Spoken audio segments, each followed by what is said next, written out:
La madurez tiene que ver con cambios que ocurren a lo largo de nuestra vida.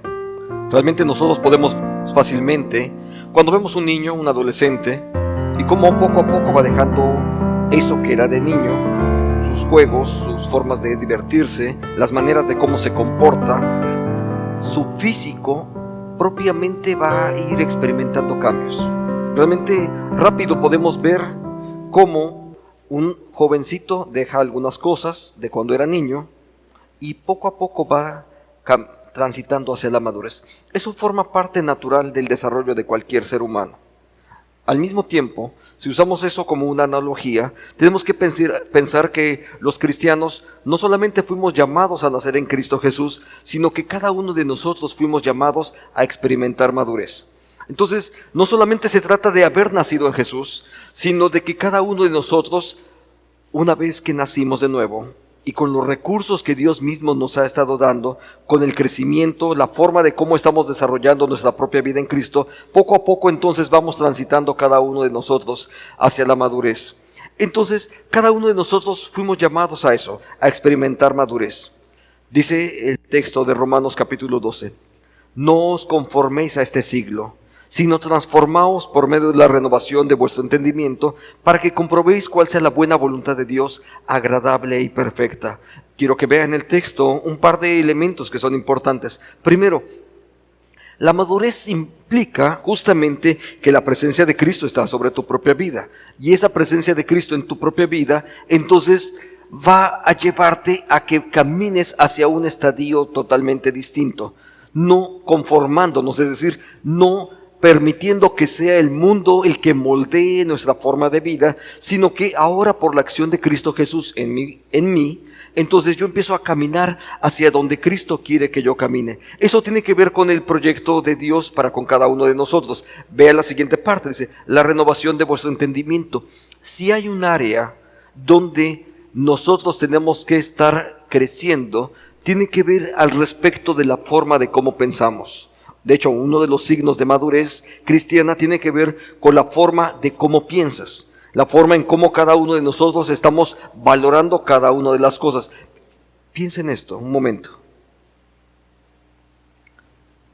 La mente es un espacio privilegiado donde Dios nos transforma. Es más, cuando nosotros leímos con mucha frecuencia en la Biblia que dice que Dios le interesa a nuestro corazón, en términos exactos realmente estamos hablando no de un sentimiento, sino el corazón es el centro de toda nuestra vida.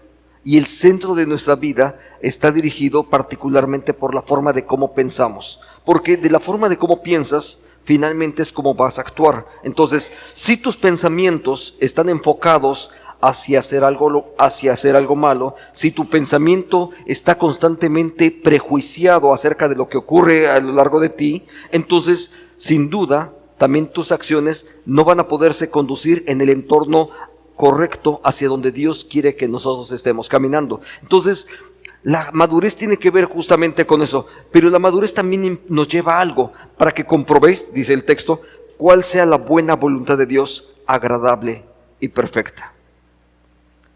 Un hombre o una mujer que llega a la madurez puede en verdad empezar a comprobar todas las bendiciones que Dios ha preparado para su propia vida.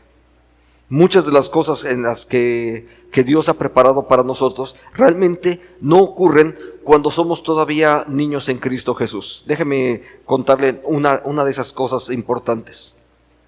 Cuando mi fe es titubeante, una fe titubeante no puede apreciar todas las bendiciones que Dios tiene preparadas para mi vida.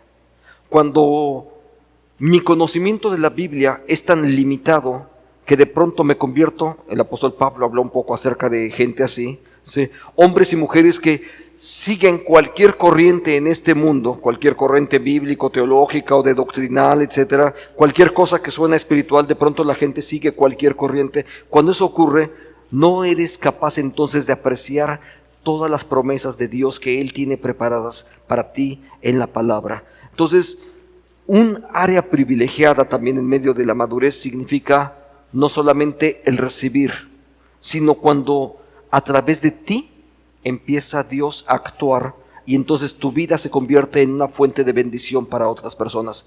Cuando tú experimentas bendición y ahora tu vida es bendición para otras personas, para la gente que está en tu alrededor, entonces en verdad llegas a ese estado de madurez donde tu vida ahora se convierte en algo que va a traer bendición para otras personas. Pero para eso tienes que llegar justamente a experimentar madurez, porque es la forma en cómo Dios va a actuar en tu propia vida para poderlo hacer.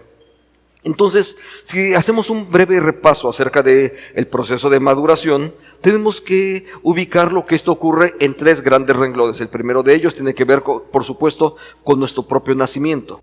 Dios nos hizo nacer de nuevo. El nuevo nacimiento es un acto de Dios, no es algo que nosotros producimos, no se debe a nuestras cualidades morales o espirituales, no se debe a cuántas ganas le ponemos nosotros. El nuevo nacimiento se debe específicamente a lo que Dios decide hacer a través de cada uno de nosotros. La Biblia lo dice de una forma muy clara, aun cuando estábamos muertos en nuestros delitos y pecados, es una buena noticia también eso, porque no hay una condición espiritual para la cual necesitas llegar para poder experimentar salvación. Dios es el que se encarga de eso. La salvación depende de Dios, no depende de nosotros. Él es el que nos hace nacer, nos coloca bajo su pacto, nos coloca bajo su gracia para que puedas experimentar tú todas las bendiciones. Pero entre otras cosas, cuando hablamos de la salvación, de ese acto de Dios, ocurre algo fabuloso también. Nos dota también de la presencia de su Espíritu, sin el cual no podríamos discernir las cosas espirituales.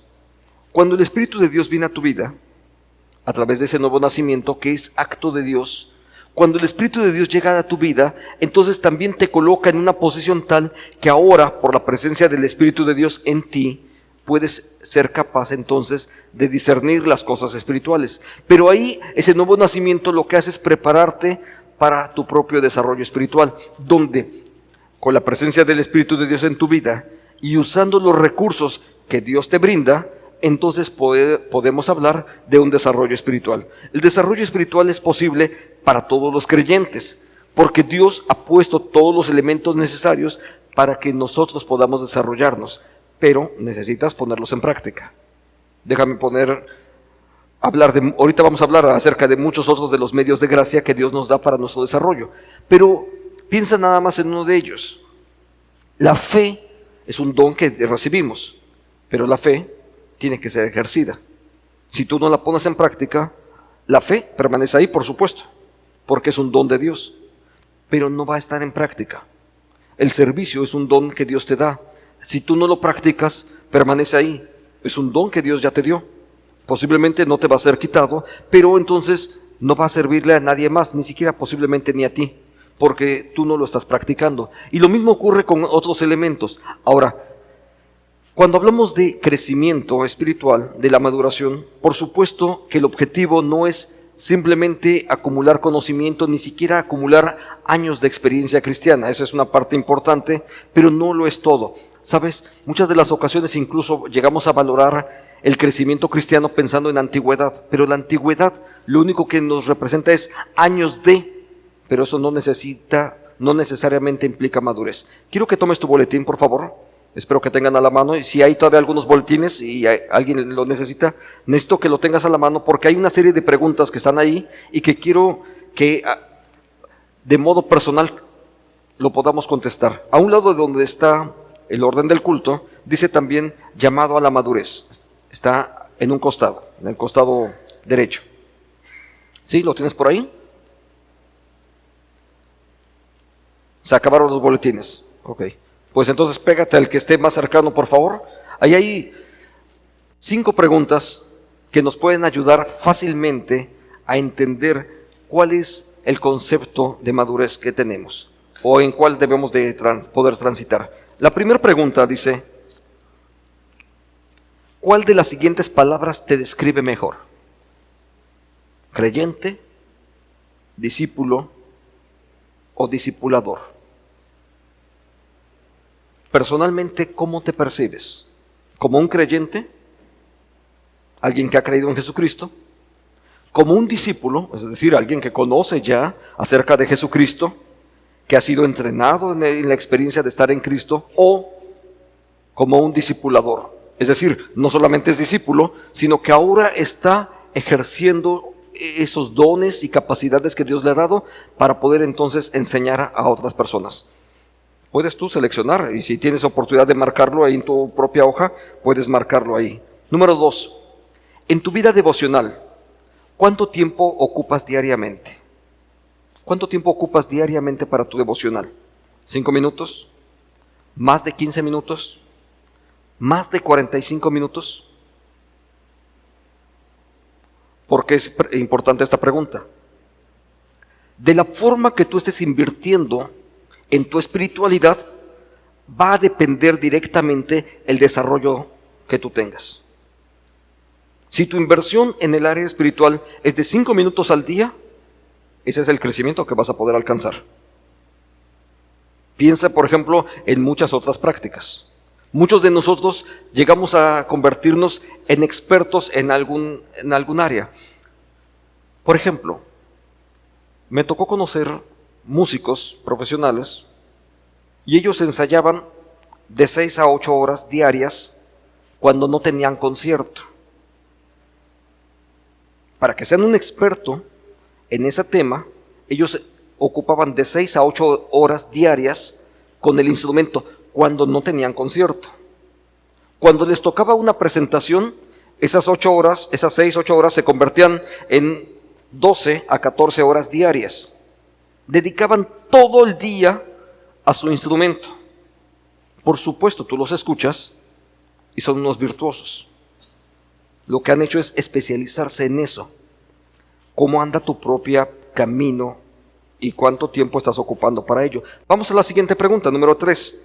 Porque una parte es lo que oras, y ese es un elemento importante, y la otra parte es cómo anda nuestra propia lectura de la Biblia. ¿Qué porcentaje de la Biblia has leído? ¿Menos del 10%? ¿Cuánto has leído de la Biblia? Quizás has leído un poquito más, entre el 11 y el 50%. Quizás ya leíste la mitad de tu Biblia. O quizás has leído hasta el 75% de tu Biblia. Quizás la has leído completa. Y conozco personas que leen su Biblia completa por lo menos 1 o 2 veces al año. ¿Cuánto has leído de tu Biblia? ¿Cómo conocer el consejo de Dios cuando no ocupamos tiempo para nuestra propia lectura? En la Biblia está todo el consejo de Dios, pero no lo vas a poder conocer si no vas tú directamente a la Biblia.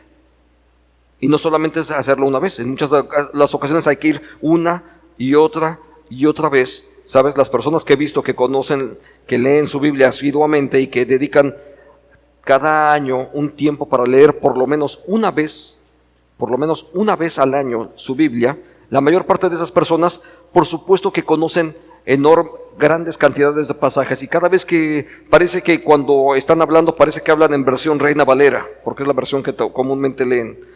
Las frases les salen de una forma natural. Su consejo, su hablar, su forma de relacionarse tiene que ver mucho al respecto de cómo están leyendo la Biblia. Entonces, por eso es que es muy importante cuánto has leído de las personas. Ahora, número 4, vamos a las preguntas que son un poco más difíciles al respecto de la madurez. Número 4, ¿cuántas personas que asisten a este templo? No me cuentes de lo que ocurrió hace 50 años. Porque la madurez cristiana implica no solamente haberlo hecho una vez, sino permanecer haciendo eso mismo. Ahora, ¿cuántas de las personas que están en este templo puedes reconocer como que tú las invitaste personalmente? De los que están aquí hoy, ¿cuántos de los que están aquí producto de tu invitación personal? Número 5. ¿Cuántas personas están siendo discipuladas por ti personalmente? ¿Cuántas personas personalmente estás discipulándolas? Déjame explicarle que es distinto cosas que compartimos a cosas que hacemos personalmente. Explico. Muchos de ustedes reciben un devocional que envío los domingos, generalmente de lunes a sábado por la mañana. Lo envío a 500 personas aproximadamente. Pero eso no es un trabajo personal. Lamentablemente no es un trabajo personal. A Dios gracias porque es su palabra la que sirve para otras personas. Y eso es acto de Dios, por supuesto. Pero el que yo tenga el acompañamiento cercano, déjeme decirle que no es cierto que yo personalmente esté discipulando a 500 personas. Envié 500 mensajes de texto. Pero eso no es igual a cuando estoy en una clase con un grupito y entonces estoy trabajando de una forma más cercana con ellos. En ese nivel yo les diría que esos 500 se reducen a un grupito pequeño realmente de las personas con las que yo estoy trabajando personalmente. Ahora, ¿cómo estás tú? ¿Cómo está la madurez? Porque si muchas de tus respuestas están del lado izquierdo, si muchas de tus respuestas que ahorita estás dando se refieren a las que están hacia el lado izquierdo, desde 5 minutos, 10%, etcétera, si tus respuestas están de ese lado, tú y yo tenemos mucho trabajo por hacer entonces. Tú y yo tenemos mucho que hacer al respecto de crecer en la madurez hacia la cual Dios nos ha llamado. Porque Dios nos llamó para eso, para ser maduros. Hombres y mujeres que no solamente crecen en Jesucristo, que no solamente creen, sino que Dios los empieza a utilizar para poder dar frutos y ser bendición para otras personas. Para eso es que Dios nos ha llamado. Ahora, hemos de considerar algunos elementos infaltables cuando hablamos acerca de la madurez. 5 signos acerca de la madurez que debemos de esperar ver en cualquiera de las personas. Número 1, madurez en nuestros pensamientos. La forma de pensar de cada uno de nosotros es esencial. ¿Cómo piensas? El texto que vimos anteriormente habla de la transformación de nuestra mente. No podemos seguir los rudimentos del mundo. Nuestra mente tiene que estar enfocada no en los niveles básicos, sino en la sabiduría, en las bendiciones que Dios ya ha preparado para con cada uno de nosotros. Entonces, un signo importante al respecto de la madurez es cuando nuestra mente empieza cada vez a parecerse más a la mente de Cristo. El apóstol Pablo escribió acerca de esto. Y todos, cada uno de nosotros fuimos llamados no solamente a pensar como nosotros pensamos, sino a que la mente de Cristo forme parte ahora de nuestra forma de vida. Número 2, actúan por gracia. ¿Sabe? Muchas de las personas siguen pensando en la necesidad del estímulo, el reconocimiento. ¿Sabe? Usted conoce una historia, seguramente lo ha visto en alguna vez. Alguien se inventó una forma de cómo jalar la carreta, entonces ponían la carretita, ponían el burrito ahí adelante y con un palito iba una zanahoria adelante, ¿no? Como el estímulo para que el animalito pudiera seguir caminando y siguiera arrastrando la carreta. Lo que hacía era ir con una zanahoria adelante para que la tratara de alcanzar. Muchas de las personas seguimos viviendo así. Necesitamos el estímulo. A veces hasta los cristianos necesitan que llegue el pastor y que les dé cuerda otra vez para que puedan continuar adelante. Pero eso es un cristianismo deficiente. Un cristianismo que requiere que cada 15 días le vayas a dar cuerda. Ese es un cristiano que no ha logrado madurar. Un cristiano maduro no solamente está buscando y crecer, sino que incluso está ayudando a crecer a otras personas. Por eso, un signo de la madurez cristiana tiene que ver con el conocimiento. Y hablo del conocimiento correcto de las escrituras, escritural, un conocimiento que se basa en lo que está en el texto bíblico. Entonces, muchas de las cosas, a veces nos dicen, es que es cristiana. ¿De qué es versión? ¿Sabe? He aprendido que a cualquier cosa le podemos decir que es cristiano.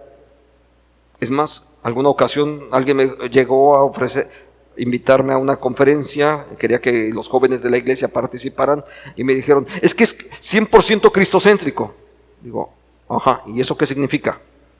A mí dime cuáles son los contenidos, cuáles son los planes, para poder de verdad poder valorar qué tan correcto es lo que se está enseñando. Porque hoy en día ser cristiano puede ser de lo más fácil. Sin embargo, la realidad es que no en todas las iglesias se enseña el mensaje de Jesucristo. No en todas las iglesias se enseña realmente lo que la Biblia muestra. Entonces, por eso es que tenemos que ser más asertivos cuando hablamos acerca del conocimiento bíblico, y tenemos que enfocarnos mucho más en ello. Número 4, surge un deseo natural por la palabra de Dios. Las personas que están creciendo, que están desarrollándose, no se cansan de leer la Biblia, no se cansan de aprender de Dios, no se cansan de seguir buscando y de aprender de qué otra forma van a ser bendecidos. Mire, cuando esos 4 elementos están presentes, hay un elemento número 5 que se va a producir de forma natural. Piensen esto: la gente está buscando a Dios, está constantemente aprendiendo, busca ese mismo conocimiento, le ha llevado a acercarse doctrinalmente a la Biblia y saber con precisión qué es lo que Dios dice, y no dejarse guiar solamente por su cultura, por su sociedad, ni siquiera por lo que el pastor dijo, sino por lo que la Biblia dice. Cuando hace eso, obviamente lo siguiente tiene que ver que hay cambios en su forma de pensar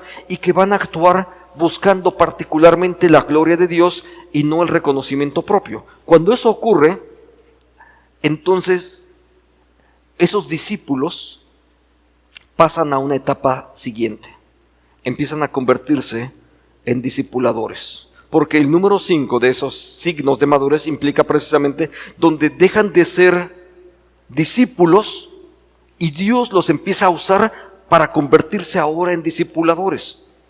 Y ese es justamente el nivel de madurez que Dios quiere que cada uno de nosotros.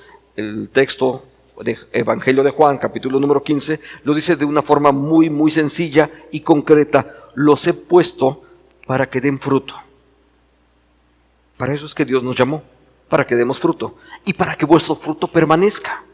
Entonces, ese es el objetivo de Dios, que cada uno de nosotros estemos fructificando. La madurez entonces tiene que ver no con años en la iglesia, sino con frutos que estamos dando para la gloria de Dios. De eso se trata la madurez. Entonces, cuando hablamos de madurez, por supuesto que una de las áreas privilegiadas tiene que ver, al respecto de la madurez, tiene que ver con poder discernir entre lo bueno y lo malo, separar lo correcto de lo que no es correcto. Ahora, el más grave de los problemas que enfrenta la cristiandad es su propio desconocimiento de la voluntad de Dios. Si no conocemos la voluntad revelada de Dios, déjame ponerlo en términos más sencillos todavía. Si no conoces la Biblia, ¿a qué Dios estás adorando? Uno de los materiales, déjeme hacerle propaganda a la iglesia infantil. Uno de los materiales de la iglesia infantil, de los niños que están por allá abajo ahorita tomando clases, revisan cada semana uno de los nombres de Dios. Cada semana. Bueno, déjeme contarle esto. En sus lecciones están hablando como de 50 nombres de Dios, o poco más de 50 nombres de Dios. Si tú conocieras nada más cada uno de los nombres de Dios, lo que significa para tu propia vida de fe, créeme que estaríamos creciendo enormemente. Pero ¿por qué estamos haciendo esto para con los niños? Porque aspiramos a que esos niños van a ser una generación mejor en cuanto a su propia fe y espiritualidad que nosotros mismos. Sin embargo, los mismos adultos tenemos que ser partícipes de todo ese proceso, porque ese conocimiento va a ser muy importante para ellos. Tenemos que conocer la verdad revelada de Dios. Entonces, porque en la verdad revelada de Dios, en la Biblia, es donde se encuentra el completo consejo de Dios para nuestra vida, nuestra fe y para nuestra práctica. Ahí en la Biblia es donde se encuentra todo el consejo de Dios. Ahí está en la Biblia, pero tienes que ir a Él. Ahora, no hay excusa que valga. Todos tenemos acceso a la Biblia. Y tenemos acceso a la Biblia de las formas más fáciles que hoy en día dispongas. Si no tienes una Biblia, simplemente puedes descargarla en tu teléfono y ahí tienes una Biblia gratuita, ¿sí? Y algunos dicen, es que no alcanzo a leer. La mayor parte de las aplicaciones tienen incluso un botoncito para que le piques y el teléfono te lo lee por ti. Si es que no podés ni siquiera leer, el teléfono lo hace. ¿Sabe? Tenemos muchas formas de hacerlo. Mi esposa acostumbra hacerlo de esta forma. Prende su computadora, agarra su Biblia y mientras está escuchando el Evangelio, ella también lo va leyendo. Porque entonces lo que hace es escuchar y leer.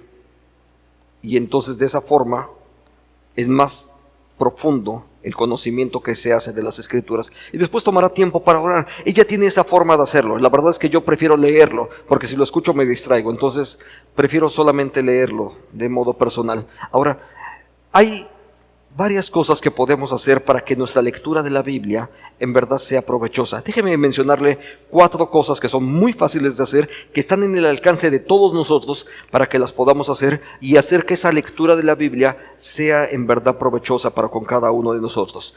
La verdad es que son elementos muy sencillos, pero que si los pones en práctica van a funcionar, porque tienen que ver con cosas muy prácticas. Entonces, 4 prácticas muy simples para que nuestro conocimiento, nuestra lectura de la Biblia sea cada vez más adecuado. Número 1, leamos la Biblia con sinceridad. Nuestro acercamiento a la Biblia tiene que ser de verdad así, sincero, permitiendo que sea Dios el que hable a mi vida. ¿Sabes? A veces voy a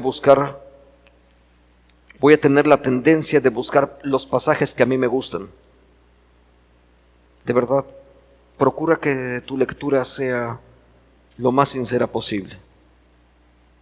Permite que sea Dios el que hable a tu propia vida. No se trata de buscar los pasajes que a mí me convengan. No se trata de encontrar los pasajes para poder demostrarle al vecino que el otro día me dijo. No se trata de eso. Hay otro espacio para ese tipo de lectura. Pero tu lectura devocional, en primer lugar, tiene que ser de forma sincera. Que sea Dios el que hable a tu propia vida. Número 2, también no solamente debe ser una lectura sincera, sino también una lectura que se hace constantemente, diligentemente. Mira, si lees a la carrera, lo más seguro es que eso es lo que vas a obtener. Si tienes una lectura superficial de cualquier cosa, lo más seguro es que eso va a ocurrir. En muchas de las ocasiones cuando estábamos en las escuelas, de pronto nuestra lectura era simplemente para aprobar la materia. Bueno, probablemente aprobábamos la materia y después se nos olvidaba de qué se trataba todo el tema. Si solamente tu lectura es superficial, eso es lo que vas a obtener. No pretendas que una lectura superficial va a traer enorme bendición a tu vida. Eso no va a ocurrir. Necesita la Biblia estar ahí constantemente en tu propia vida. Un día y otro día y otro día. Si es posible, acostúmbrate a leer tu Biblia de forma sistemática. Es decir, ¿quieres empezar en el Génesis? Pues empieza en el Génesis y cuando llegues al Apocalipsis y veas que al final del libro dice amén, entonces te puedes regresar otra vez. La palabra amén es lo último que aparece en tu Biblia. Si no me crees, búscalo. Ahí está en tu libro. Busca en el libro del Apocalipsis, la última palabra dice amén. Pero se trata de leer sistemáticamente. Si no quieres empezar ahí, está bien. Hay muchos planes de lectura. Por ejemplo, hay quienes usan un plan de lectura muy sencillo. Empiezan a leer el Evangelio de Juan durante un mes. Y durante 3 meses leen el Evangelio de Juan. 3 meses seguidos, no se salen del Evangelio de Juan, lo leen una vez y otra vez, leyendo un capítulo todos los días. Es una forma distinta de hacerlo, pero porque entonces te concentras en solamente el Evangelio de Juan. Pero la verdad es que todos los cristianos deberíamos de tener una lectura general de la Biblia, por lo menos una vez en la vida, una lectura general, y entonces concentrarme en planes específicos de lectura. En internet, en los teléfonos, hay cualquier cantidad de proyectos para poder hacer ese tipo de lecturas. Lo importante no es el plan de lectura, lo importante es que tú tomes tiempo y tomes la decisión de dedicarte a leer tu Biblia todos los días. Número 3. Para leer la Biblia necesitamos leerla también con humildad. Va a haber pasajes de la Biblia que no vas a poder entender. Y está bien. Hay pasajes que no vamos a entender. Hay algunos otros que nos van a confrontar. Porque la Biblia a veces nos va a decir cosas que no quisiésemos escuchar. Que hablan acerca de nuestra conducta. Que hablan acerca de la santidad que Dios quiere de cada uno de nosotros. y que a veces preferimos evadirlos, ¿sabes? Los pasajes que no puedas entender de modo propio, a Dios gracias, hay muchos proyectos de estudio, hay muchos materiales que te pueden sacar de dudas, no solamente diccionarios y demás, sino que puedes ir con otro hermano y preguntarle acerca de lo que está ahí. O puedes inscribirte mejor todavía a uno de los cursos de discipulado e inscribirte en uno de ellos y permanecer ahí. El grave de los problemas para muchos de los cristianos es nuestra propia inconstancia. Entonces, cuando no estamos creciendo, finalmente implica justamente que nuestra humildad a veces no es la suficiente. De pronto queremos llegar a las Escrituras ya con las respuestas hechas. Permite que sea Dios el que nos esté enseñando y mostrando. Por último, tenemos que aprender a leer la Biblia también orando. Oramos al inicio, pidiendo que sea Dios el que nos ilumine, el que nos muestre el rumbo. Y quizás después de leer, de estar un tiempo en mi lectura, entonces tal vez puedo ocupar tiempo para poder entonces orar otra vez y decirle: Dios, dame ahora la guía para poner en práctica esto que tú me estás diciendo. Déjame, le cuento algo que le recomiendo a varios de mis alumnos. Una inversión muy sencilla para que esta lectura se vuelva bien eficiente. Puedes hacer esto bien sencillo. Cómprate un cuadernito, el más barato que quieras. Con un cuaderno y un lápiz tienes los elementos necesarios para esto. Escribe en la parte superior la lectura de la Biblia que tuviste. Solamente se trata de tener un registro. Juan capítulo 1, lunes 6 de junio, empieza mañana. Juan capítulo 1, lee el capítulo. Después, escribe ahí con tus propias palabras lo que aprendiste del Evangelio de Juan capítulo 1. Y después, ora acerca de lo que Dios te enseñó. Y pon al final un registro de qué cosas crees que debes de hacer a partir de esa lectura. Puse el Evangelio de Juan como pudo haber sido cualquier otra lectura. La verdad es que puedes empezar en donde tú quieras. Lo importante no es en dónde empiezas, sino que puedas iniciar ahí y continuar a lo largo de toda la Biblia. Son elementos muy sencillos, muy prácticos que Dios nos da para que podamos hacerlo. Ahora vamos a nuestro texto, a uno de nuestros textos base que usamos en la epístola a los Hebreos. Pero el versículo 14 dice así: pero el alimento sólido es para los que han alcanzado madurez, para los que por el uso de los sentidos ejercitados en el discernimiento del bien y del mal, por tanto, dejando ya los rudimentos de la doctrina, vamos a la perfección de Cristo. Son esos dos capítulos de transición entre el capítulo 5 y 6. Ese es el fragmento que me interesa ahora. Y puse dos textos en letras negritas. El alimento sólido es para los que han alcanzado madurez, pero después también nos dice que hemos de continuar adelante hacia la perfección. Entonces, esa dinámica es algo en la que debemos de permanecer. Entonces, la primera de ellas tiene que ver con conocer la palabra de Dios. Conocer la palabra de Dios es la que nos va a ayudar a discernir. Mira, cuando conoces la Biblia con mayor profundidad, puedes distinguir entre las diferentes percepciones acerca de Dios. Todo el mundo puede hablarnos acerca de Dios. ¿Qué tan bíblico es lo que nos están diciendo? En este país, el 98%, entre el 95 y 98% de las personas creen algo acerca de Dios. Prácticamente la mayor parte de este país confiesa que cree algo acerca de Dios. El asunto no es que crean algo acerca de Dios, sino qué tan bíblico es lo que ellos creen acerca de Dios. Por eso es que surgen muchas imágenes culturales acerca de lo que la gente cree acerca de Dios. Mire, piense en algo. De pronto la gente que cree algo acerca de Dios y toma de pronto un rosario que le regalaron, lo cuelga en el espejo retrovisor, y ahí en el espejo retrovisor lo traen a modo de amuleto. Déjame decirle algo. Dios no te va a bendecir porque traigas un crucifijo ahí colgado en el espejo retrovisor, porque la Biblia no habla justamente de convertir a Dios en amuletos. Otros más toman una estampita, así, ¡pac!, y se la ponen en la parte de atrás del auto, y dice, cuídamelo, porfis.